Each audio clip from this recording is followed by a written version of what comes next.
mga boss. Tinatanggal ko na pala yung ano, inalign ko na pala yan. Bali magtatakip na lang ako ng ano dyan sa may parting yan. Tatakip na lang ako ng flat bar na makapal. Extend tayo yung ano, plus 3 sa manibela para magmukhang Harley.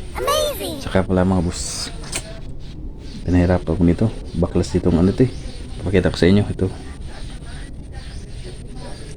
Yan. Ito. Pinabaklas ko pala ito. Naka-welding kasi ito dito. Naka-welding dyan mga boss. Tapos kailangan kong baklasin ito para malagyan ko ng tornilyo dito sa may butas niya. Yung tornilyoan dito. Ito may tornilyoan dito. Tapos malagyan ng tornilyo. Saka ano pala, ang purpose ko nito kaya tinanggal ko ito. Kambyang itong naka-welding para makapalit ako ng oil seal kasi tatagas na itong oil seal nito. Kailangan ng palitan. Yan lang mga boss. At unti-untiin ko ito para mabuo. Kasi excited na akong makita ang aking ginagawang project bike ngayon. Yun lang, ano lang kayo pare, mga boss.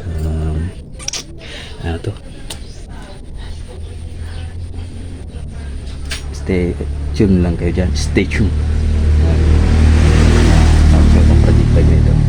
Inalain ko pala siya dati kasi yung gulong niya sa unahan medyo tagilid. Ayun. Inalain ko siya. Yun. Tsaka may problema pa pala sa ulian mga boss. Ito, ano to? Sing arm niya.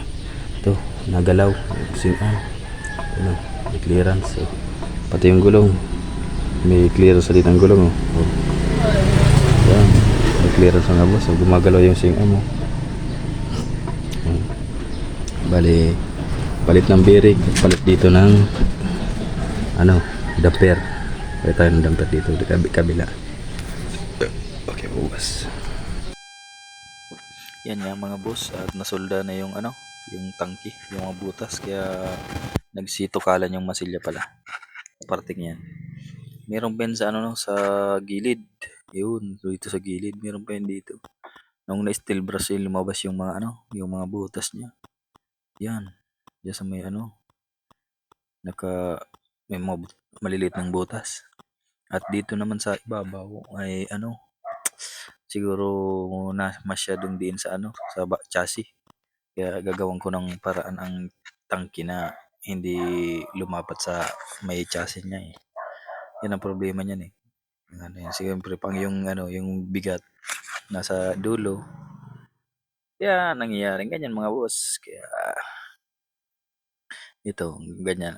Okay na. Wala na yung ano, wala nang tagas. At makinis na. Goods na yung mga boss. Yan.